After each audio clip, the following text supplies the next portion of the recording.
आज आपको MEd, BEd और डीएलएड में भी जो इंडियन कॉन्स्टिट्यूशन ने एजुकेशन से रिलेटेड जितने प्रोविजंस दिए, जितने आर्टिकल्स दिए, आज हम वही डिस्कस करेंगे। ये आपको ज़रूर पता होने चाहिए और हमारे सीटेट के लिए, हमारी बेसिक नॉलेज के लिए भी आपका पता होना इसका ज़रूरी है।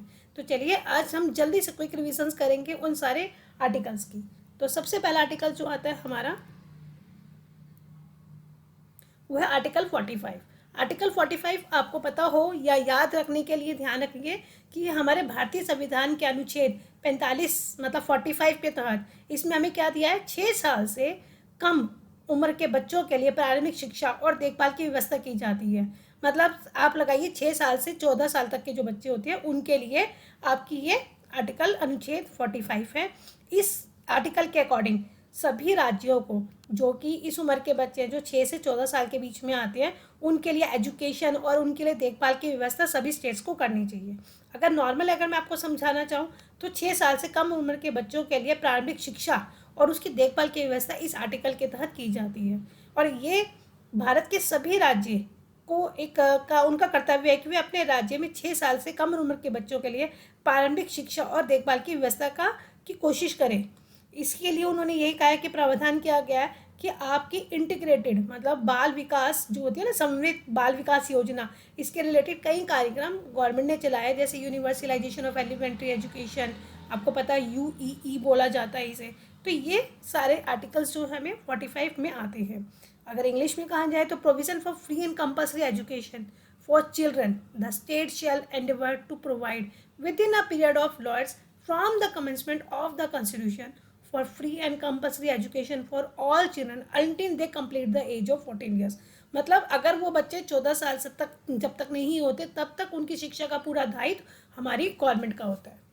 अब आते हैं हम नेक्स्ट आर्टिकल, आर्टिकल 15। आर्टिकल 15 क्या कहता है, प्रोविजन ऑफ डिस्क्रिमिनेशन। डिस्क्रिमिनेशन की मनाही है, मतलब आप यहाँ पे भेदभाव नहीं कर सकते हैं।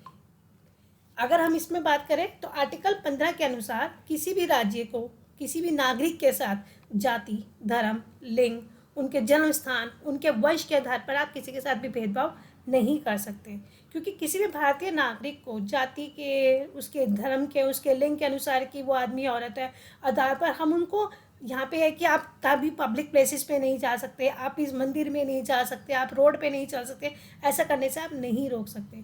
क्योंकि अगर हम बात करें तो हमारा देश में सभी नागरिक समान है और किसी से भेदभाव नहीं किया जा सकता।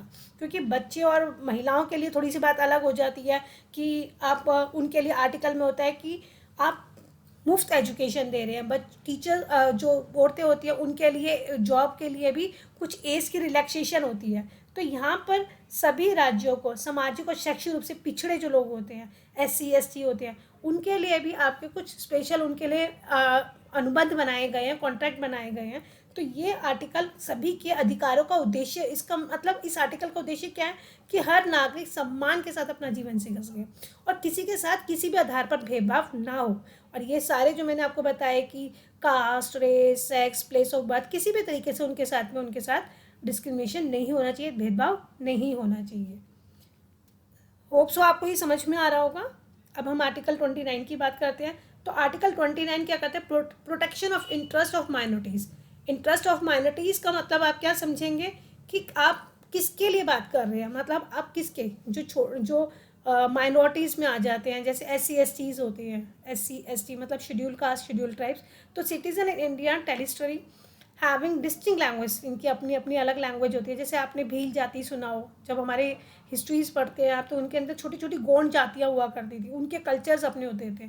तो ये उससे रिलेट करता है, ठीक है। No citizen shall be denied admission. ऐसे ही कोई भी किसी भी नागरिक को कोई भी इंस्टीट्यूशन उसकी रेस कास्ट के हिसाब से उनको एडमिशन देने से मना नहीं कर सकती। ये आर्टिकल 29 में आता है हमारा। फिर आता है आर्टिकल 350A। अब 350A जो बात करता है वो हमारी मदर टंग की बात करता है कि जैसे facilities for instruction mother tongue at the primary stage. ये कहता है प्रत्येक राज्य और राज्य के जितने भी लोग हैं उसके अंदर जितने भी प्राधिकारी है उनका ये होना चाहिए कि बच्चों को उनकी मातृभाषा में शिक्षा दी जाए।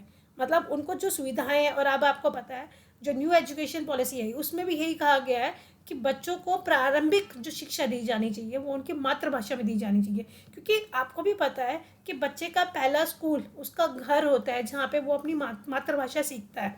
तो इसलिए उनको कोई असुविधा ना हो, इसलिए हमारे को क्या बोला गया है कि आपको पहली जो बच्चे की लैंग्वेज होनी चाहिए सीखने के लिए, इंस्ट्रक्शंस के लिए, वो उनकी मदर टंग होनी चाहिए। तो ऐसी सुविधाओं का प्रावधान सुनिश्चित करने के लिए गवर्नमेंट को कोई ना कुछ उचित कदम उठाना चाहिए। कहने का मतलब है कि जो हमारा संशोधन आया था ना, 7वां संशोधन आया था 1956 में, उसमें ये प्रावधान लाया गया कि हमें बच्चों को इंस्ट्रक्शन किस भाषा में दी जानी चाहिए, उनकी मातृभाषा में। अब हम बात करते हैं अमेंडमेंट कौन से जो एजुकेशन से रिलेटेड जो संशोधन हुए।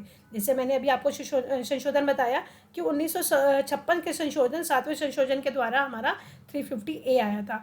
अब हम बात करते हैं article 21A right to education. ये हमारे कौन से आर्टिकल के तहत आया, अमेंडमेंट कौन सी संशोधन हुआ था, 86 अमेंडमेंट के तहत हमारा ये राइट टू एजुकेशन 21A आया था। और इसमें यही था कि हर स्टेट, हर राज्य अपने मतलब मुफ्त एवं अनिवार्य शिक्षा देगा किन किन को, जो 6 से 14 साल तक के बच्चे हैं उन सभी को मुफ्त एवं अनिवार्य शिक्षा दी जानी चाहिए। अब हम बात करते हैं आर्टिकल 51A की। 51A यही कहता है कि आप किसी भी बच्चे के लिए जो एजुकेशंस है, मतलब हमारी ड्यूटीज़ है, फंडामेंटल ड्यूटीज़ क्या होती है, फंडामेंटल ड्यूटीज़ वही होती है जो हमारी कर्तव्य है। अगर हम 51 की बात करें तो इसमें माता या पिता या कोई गार्डियन हो जो 6 से 14 साल तक के बच्चों के लिए उनको शिक्षा के लिए अपॉर्चुनिटीज़ दी जाए। और ये जो प्रोविज़न आया था ना, वो हमारे 42 संशोधन अमेंडमेंट था जो 1976 में आया था, और ये 77 से लागू कर दिया गया था कि सभी बच्चों को 6 से 14 साल तक के बच्चों को एजुकेशन फ्री दी जाएगी। और ये ड्यूटी होगी हर माँ बाप की, जो उसके गार्डियन है, या अगर माँ बाप की बात की जाए तो माँ बाप या फिर गार्डियन, कि वो उनको वो शिक्षा का अधिकार, उनको जो उनका है अधिकार, उनको दिलवाए। तो यहाँ पर इसी की बात की जा रही है। Thank you so much. अगर आपको मेरी वीडियो पसंद आई तो मेरी वीडियो को लाइक कीजिए, मेरे चैनल को सब्सक्राइब कीजिए, और अगर आप चाहते हैं कि मैं ज़्यादा से ज़्यादा और अच्छा करूँ तो मुझे कमेंट में बताइए कि आपको और कौन कौन सी वीडियोस चाहिए। Thank you so much again.